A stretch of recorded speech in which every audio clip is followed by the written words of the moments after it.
5. Prepare what you need. Make sure you have everything you need before you sit down for your work. Get your coffee, water, or tea and have it on your desk. Have a small, healthy snack like almonds, a banana, or some carrots to prevent your stomach from feeling too empty. Make sure the lighting is the way you want it, and your desk is organized or cleared. 6. Repeat the process. If your priority task of the day only takes a few hours, then move on to task 2 and repeat the steps above for this. Once you complete task 2, do this for task 3 as well. 7. Remove distractions. This is hugely important in helping you stay focused. When Barry was in college, she would go to a study closet in her dorm, a tiny closet-sized room with just a desk and a lamp. If she was serious about a project or preparing for a test and didn't want distractions or reasons to procrastinate, that's where she'd go. Find a space where you can work without interruptions. Turn off your phone. Close all other browsers on your computer, and turn the sound off so you don't hear any dings from emails. Put a do not disturb sign on your office door. 8. Begin with mindfulness.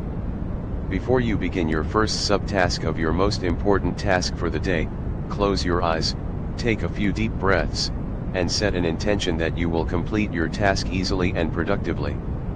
Visualize yourself accomplishing it and how you will feel when you're done. But try not to use this moment as another reason to procrastinate. Instead, make it a 1 to 2 minute mental preparation to begin your work. 9. Set a timer.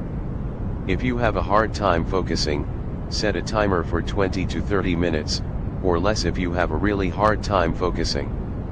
Work diligently during that time, and when the timer goes off, allow yourself a short break to stretch, walk outside, close your eyes, or whatever feels rejuvenating. Try not to use this time to check emails, get on a long phone call, or do anything that will steal your productive time. One strategy that Steve uses to create extreme focus, using a timer, is the Pomodoro technique, where you focus on a single task for 25 minutes, take a 5-minute break, and then begin another 25-minute block of time. This strategy can be grueling at times, but it also helps him stay laser focused on his most important activities. 10. Schedule longer breaks. In between your 3 most important tasks, schedule longer breaks of 15 minutes to an hour, for lunch.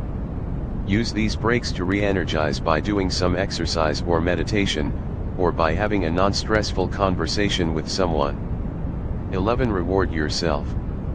After you complete a task or a series of subtasks, reward yourself with either the breaks mentioned earlier or allowing yourself to check your phone, emails, or social media for a short amount of time, 10 to 15 minutes.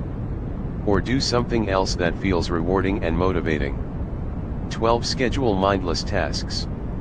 Beyond your 3 most important tasks of the day, you will certainly have mindless tasks to accomplish. If you must check emails first thing in the morning, allow yourself a short amount of time to do so, 10 to 15 minutes. Set a timer, and even if you haven't completed going through the emails, stop for now, move on to your most important task, and come back to the emails later in the day when you've completed your tasks. Other mindless tasks like easy paperwork, organizing, or anything that doesn't take much brain power can be scheduled at your least productive times of day. Simplify your actions. Drink your tea slowly and reverently, as if it's the axis on which the earth revolves, slowly, evenly, without rushing toward the future. Live the actual moment. Only this moment is life. Thich Nhat Hanh. What if you could always be in the state of flow described earlier, where time disappears and you are one with the activity? Perhaps this would be a blissful, transformative state to live in, but you might starve, forget to pay your bills, and neglect to shower. Real life requires that you deal with the more mundane but necessary activities of daily survival in an organized society. They are the tasks we try to get through in order to enjoy the real excitement of life, whatever that happens to be for you. Unless you're a cave dweller or live in a monastery, these real-life obligations take up a lot of time and energy. Even if you can cut back on these tasks, you can't escape all of them without some unpleasant consequences. But maybe escaping them really isn't necessary in order to declutter your mind and enjoy more of life. What if you brought mindfulness to everything you do, including the unpleasant, boring, or neutral activities of ordinary life? As Thich Nhat Hanh suggests in the quote above, rather than slurping down your tea while thinking about all you have to do today, shift your perspective to see drinking your tea as the only important thing in the world, while you are drinking it.